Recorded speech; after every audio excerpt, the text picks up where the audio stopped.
पिछले चैप्टर में हमने देखा था कि सियोंग जी ने एक रेड पेपर के बदले में विंजिन की जान बचा ली थी और दूसरी तरफ विंजिन के घर के बाहर एक लड़की आकर खड़ी हो जाती है। चैप्टर की शुरुआत वहीं से होती है जहां पर विंजिन कह रहा है कि ये प्रॉब्लम है, ये बहुत ही बड़ी प्रॉब्लम है। ये लड़की कहाँ से मुंह उठाकर मेरे घर के बाहर आ गई। वैसे वहां पर बारिश हो रही थी, इसे मुझे अंदर लाना ही पड़ा। कहीं ऐसा तो नहीं उस सामान का ये प्लान है, उसी ने मेरी हत्या करने के लिए इसे भेजा है। जब मैं सो जाऊंगा ये लड़की उठेगी और मुझे मार देगी। हाँ, ये उसी का प्लान है। मैं ऐसे प्लान में फंसने नहीं वाला।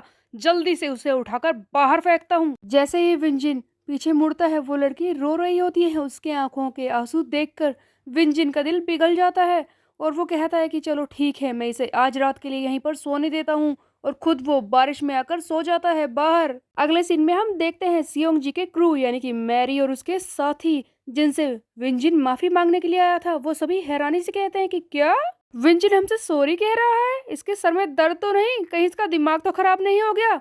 तुम्हें क्या हो गया है विंजिन? तब विंजिन कहता है कि अरे यार, मैं सचमुच माफी मांग रहा हूँ, ऐसा लगता है कि मुझे यहाँ से जाना चाहिए।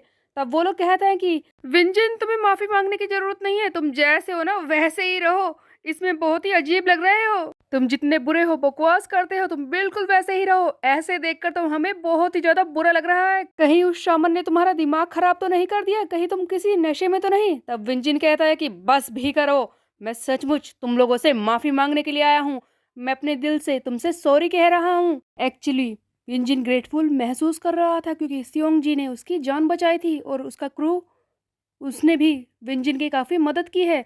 तब विंजिन आगे कहता है कि देखो, मैं सचमुच माफ़ी मांग रहा हूँ और अब से मैं भी चियोनलियांग ग्रुप का एक मेंबर हूँ। आप इस बात से खुश तो है ना टीचर? ये सियोंग जी से ये सारी बातें कह रहा था।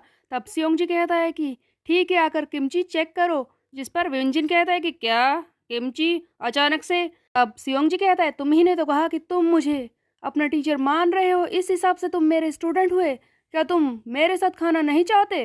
तभी जाइवो कहता है कि विंजिन, तुम्हारे पीछे ये खड़ी हुई लड़की है कौन? ये वही लड़की है जो रात में विंजिन के घर में घुस आई थी और विंजिन यहाँ पर भी इसे लेकर आया है। तब वो लड़की कहती है कि इस तरह से किमची नहीं बनाते, मैं सिखाती हूँ। सियोंग जी जो खाना बना रहा होता है, ये लड़की जाकर हेल्प करने लगती है और कहती है कि तुम्हें पता है, मैं शामन के यहाँ पर भी काम करती थी। तब विंजिन आगे की बात बताता है कि ये लड़की शामन के सर्वेंट्स में से एक है, स्पेशली चियोंग ताइजिन के वहां पर ये नौकर का काम करती है। देखो, शामन के पास बहुत सारे सर्वेंट्स हैं और चियोंग के पास भी। जब भी चियोंग ताइजिन का दिमाग खराब होता है ना, वो अपने याकुजा के मेंबर्स को पीटता है। लेकिन इस बार तो जो कुछ हुआ, चियोंग ताइजिन का दिमाग इतना ज्यादा खराब हो गया कि उसने अपने सर्वेंट्स को ही पीट दिया और ये लड़की उसके सर्वेंट्स में से ही एक है। जैसे ही इसे पता चला कि चियोंग ताइजिन इसकी जान ले सकता है, ये वहां से भाग आई। तभी जय वो कहता है कि विंजिन, तुम्हें नहीं लगता कि ये लड़की तुम्हारे साथ नहीं रह सकती? क्योंकि वो चियोंग ताइजिन जरूर उसके पीछे भी पड़ा होगा और इस तरह से तुम भी परेशानी में फंस जाओगे। तब वो लड़की कहती है कि प्लीज मुझे यहाँ से बाहर मत निकालो। देखो, मैंने खाना बनाया है, वो टेस्टी है ना, मैं बाकी काम भी कर सकती हूँ, जो तुम कहोगे मैं ऑर्डर फॉलो कर सकती हूँ। प्लीज मुझे यहाँ से मत निकालो ना। विंजिन के क्रू के मेंबर्स उसे डांटने लगते हैं कि तुम इस लड़की को यहाँ पर क्यों लेकर आ गए हो। तब विंजिन कहता है कि देखो, तुम लोग तो उस चियोंग के बारे में जानते ही हो, वो कितना घटिया है और हर एक चीज से कितना ज्यादा पोजेसिव है। जो भी उसकी चीज होती है उसे वो अपने पूरे कंट्रोल में रखता है और उसे खत्म भी कर सकता है। और जैसे कि ये लड़की अपनी जान बचाकर उससे भागकर आई है, वो इसके पीछे आएगा, इसे मार भी सकता है। तो मैं क्या करता, इसे मुझे बचाना ही होगा ना। इस लड़की की जान खतरे में है, मैं इसे जाने के लिए कैसे कह सकता हूँ। तब मैरी कहती है कि ये लड़की हमारे क्रू में आ रही है। बाकी सब मैरी को डांटने लगते हैं, तुम क्या कर रही हो, ये तुम्हारा खाना खा जाएगी, फिर तुम क्या खाओगी? मैरी कहती कि बकवास करना बंद करो, अब से ये हमारे ही साथ रहेगी। तभी क्रू के बॉयज बहस करने लगते हैं कि ये लड़की रहेगी कहाँ पर, हमारे पास कोई घर तो नहीं है। जिस पर सियोंग जी कहता है कि हमारे पास एक घर है ऑफ कोर्स, और वो घर उसका है जो मेरे बिल्कुल सामने खड़ा है। सामने विंजिन खड़ा होता है जो ये सारी बातें सुनकर हैरान हो जाता है और कहता है कि क्या, मेरा घर, ये मेरे साथ रहेगी? लेकिन मैं ऐसा क्यों करूं, ये मेरे साथ क्यों रहेगी? जिस पर सियोंग जी कहता है कि देखो, इस लड़की को हमारे क्रू में लाने वाला कौन है? तुम। इसकी रिस्पॉन्सिबिलिटी किसकी है? तुम्हारी। तो ये तुम्हारे ही साथ रहेगी। या फिर तुम मुझसे ये कहना चाहते हो कि तुम एक लड़की तक को नहीं संभाल सकते? हाँ? विंजिन, अगर तुम सचमुच इतने डरपोक हो तो मुझ पर छोड़ दो। जो मुझसे हो सकता है मैं कर लूँगा इस लड़की के लिए। तब विंजिन कहता है कि नहीं, ऐसी कोई बात नहीं है। बस मुझे इसके साथ रहना है। मैं करके देख लूँगा, मैं इसे सँभाल लूँगा। पर तुम्हें मुझे फ़ाइट करना सिखाना होगा टीचर। क्योंकि किसी को भी प्रोटेक्ट करने के लिए ताकत की ज़रूरत होती है। अगर मैं खुद ही स्ट्रॉन्ग नहीं हुआ तो मैं इसे कैसे बचा पाऊँगा? इसीलिए टीचर आपको मुझे सिखाना होगा कि स्ट्रॉन्ग कैसे बनते हैं। जिस पर सियोंग जी कहता है कि ऑफ कोर्स मैं तुम्हें सिखाऊँगा। मैं तुम्हें हर एक ताकत सिखाने को तैयार हूँ। आखिरकार तुम मेरे स्टूडेंट हो। विंजिन खुश हो जाता है और कहता है कि क्या बात है, फाइनली तो मैं स्ट्रॉन्गर बनने वाला हूँ। तब आगे सियोंग जी कहता है कि तुम खुद को तैयार रखना। मेरी ट्रेनिंग इतनी खतरनाक होती है कि मेरे क्लास के बच्चे उल्टियाँ कर देते हैं, समझे? और उसी तरीके से तो मैंने भी फाइट करना सीखा है। ये कहकर सियोंग जी खाना लेकर एक कमरे के अंदर चला जाता है और हाँ, अचानक से हम देखते हैं कि सियोंग जी गिरने लगता है, उसकी हालत खराब होने लगती है, इसके हाथ से खाना भी छूट जाता है। तब वो एक डब्बे में से कई सारी गोलियां निकालता है और उन्हें खा भी लेता है। सामने कई सारे लोग खड़े हैं, ऐसा लग रहा है कि ये अपने होश में नहीं है। शायद ये सियोंग जी पर अटैक भी कर सकते हैं। आखिरकार ये क्या सिचुएशन थी? उधर क्रू के मेंबर्स, उन्हें चिंता हो रही है कि हमारे टीचर को क्या हुआ। उन्हीं में से एक दरवाजा खोलने की कोशिश करता है कि टीचर आप ठीक तो है ना, अंदर क्या हो रहा है? तब सियोंग जी कहता है कि चिंता मत करो, मैं बिल्कुल ठीक हूँ, तुम्हें अंदर आने की जरूरत नहीं है। तो क्या था वो जो सियोंग जी छुपा रहा था? सियोंग जी अपने बाकी सारे साथियों को दूर भेजने के लिए कह देता है। अगले सीन में हम देखते हैं शामन को, जिससे कोई मिलने के लिए आया है। वो कोई और नहीं, चार्ल्स चोई होता है। जिसे देखकर शामन कहता है कि ओह, फाइनली तुम आ गए, तुम्हें देखकर काफी खुशी हुई। जिसे देखकर चार्ल्स कहता है कि चियोन लियांग में इतनी शांत जगह भी है, इसके बारे में तो मैं भूल ही गया था। तुम्हें पता है, कभी कभी ऐसा लगता है कि सब कुछ छोड़ दूं, अपना काम वाम, और यहाँ पर आकर रेस्ट करूं, कितनी शांति है। तब शामन कहता है कि तुम्हें ऐसा लगता है? क्या छुपा रहे हो अपनी बातों में? हाँ। चार्ल्स कहता है कि काफी अच्छी बात है कि तुम मुझसे मिलने के लिए आ गए। फाइनली वो वक्त आ गया है जब ये चियोन लियांग का एरिया मेरे अंडर आ जाएगा। जल्दी से इसे मुझे हैंड ओवर कर दो।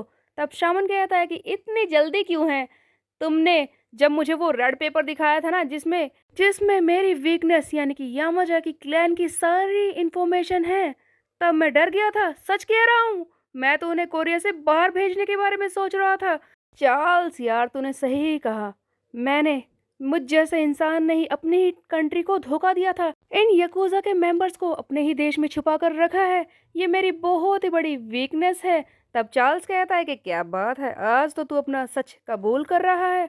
जिस पर सामन कहता है कि वैसे एक चीज तू भूल गया है चार्ल्स चोई, कि सिर्फ मैं ही नहीं हूँ जिसने ये काम किया है, तू भी इसमें शामिल है। इस पर चार्ल्स कहता कि अब तुझे अचानक से क्या हो गया? तू मुझे धमकाने की कोशिश कर रहा है? तेरे पास तो कोई सबूत तक नहीं है। जिस पर शामन कहता है कि चार्ल्स, क्या सोचा कि तूने मैं बहुत ही बड़ा गधा हूँ? तुझे पता है, यहाँ पर माउंटेन पर एक लड़का रहता है, उसकी ही हेल्प से मुझे एक ऐसी चीज मिल गई जिसे देखकर तू डर जाएगा।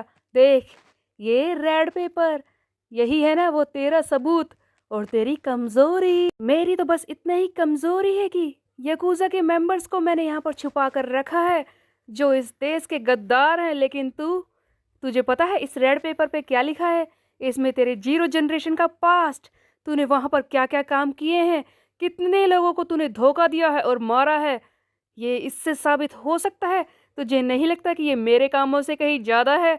तब चार्ल्स कहता है कि ओह, तो ऐसा एक पेपर इस दुनिया में एग्जिस्ट करता है, मुझे तो यकीन नहीं हो रहा। जिस पर शामन कहता है कि चाहे तो यकीन मत कर, पर यह सचमुच है। बट शामन, उसके पीछे कोजिमा ब्रदर्स यानी कि शामन के दोनों बॉडीगार्ड्स आकर खड़े हो जाते हैं। तब शामन कहता है कि चार्ल्स बहुत ही बड़ी गलती करने की कोशिश कर रहा है। तुझे पता है मैंने यहाँ पर खेत में तुझे क्यों बुलाया है? यहाँ पर सबूतों को मिटाना आसान हो जाएगा, यहाँ पर कोई आने वाला नहीं है। और तुझे क्या लगता है कि मैं ऐसे ही मुंह उठाकर यहाँ पर चला आऊँगा? बहुत सारे लोग हैं जो मैंने तेरे लिए प्रिपेयर किए हैं। शामन पूरी टीम लेकर आया था इसे मारने के लिए, यानी कि चार्ल्स चोई को। बट ऑफ कोर्स चार्ल्स चोई इस तरह से तो हारने वाला नहीं है। चार्ल्स कहता है कि तुझे मारने के लिए मैं भी किसी को लेकर आया हूँ, और वो कोई और नहीं गन होता है जो आ रहा था सामने से चलकर। शामन कहता है कि ब्रदर चार्ल्स, तेरे बॉडीगार्ड्स में से एक ये बच्चा ये मेरे आदमियों को मारेगा, ये तूने प्रिपेयर किया है हाँ? तब चार्ल्स कहता है कि क्या बात है, तुझे तो शायद पता ही नहीं है चियोंग कि ये लड़का कौन है। तब गन कहता है कि चार्ल्स शट अप, बस मुझे इतना बताओ कि मारना किसे है, कौन है वो आज जो मेरे हाथों से मरेगा। एक तरफ शामन के कोजिमा ब्रदर्स और उसकी टीम थी, दूसरी तरफ अकेला गन एंड चार्ल्स। अब जीतेगा कौन, ये हम देखेंगे नेक्स्ट चैप्टर में। तब तक के लिए मेरे चैनल को सब्सक्राइब कर ले, बेल के आइकन को कर दे प्रेस। फिर मिलते हैं, बाय बाय गाइस।